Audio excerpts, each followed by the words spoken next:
Dividing and planting bearded iris, part 2, a how-to video from the Manitoba Master Gardeners Association. Whether you are planting divisions or whether you are planting newly acquired iris, the best time to do it in a Zone 3 garden is during the late summer. So in my Zone 3, mid-August to the end of August is absolutely the best time if it hasn't been done 4 to 6 weeks after the iris is finished blooming. So iris are sun-loving perennials, so you'd have to select a site that is sunny. They also do not like to sit in a wet location, so you will have to put them in well-drained, medium textured soil. I have amended my soil with some compost and added bone meal. You could also add another root-developing fertilizer just to give them a good start. Dig a shallow hole large enough to accommodate the type of iris you're going to be planting. Now, smaller ones can be spaced closer together. Larger ones will need larger spacing. Once you've worked in your compost and bone meal, depth is very important when planting irises.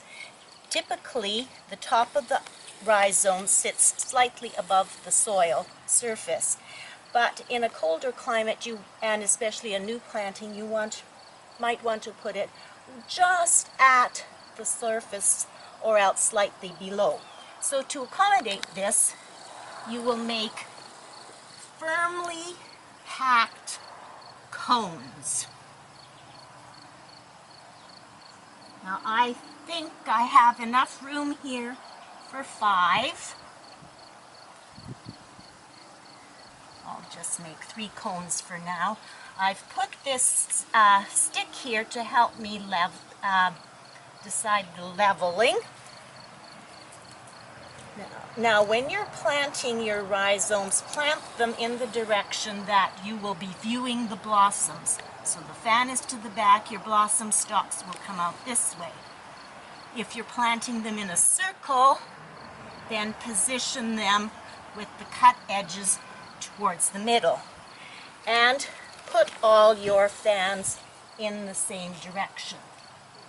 Draping the roots around your cones. Then firmly pack the soil in and around. You will see that it's just peaking above the level of the soil. Then you would water thoroughly. Now, as you see, this one, the watering, it has settled the soil, so you'll probably want to add a bit more so that it's just peaking. If it sinks too far, this is also the time to make the adjustment. You would gently pull on the fan and firm the soil a little bit more around it. Water consistently during the fall, but don't saturate your soil. Once the soil starts to freeze and temperatures are consistently below 0, then you'll provide a bit of mulch for protecting these new plantings. This can be loose, dry straw, oak leaves, or even evergreen boughs. This will protect them from the cold and hopefully keep them from heaving.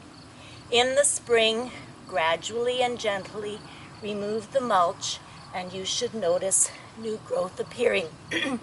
If your rhizomes don't produce blooms this first season, don't worry, just make sure they're at the correct level and they're probably settling in, and you should get the lovely blooms the following season.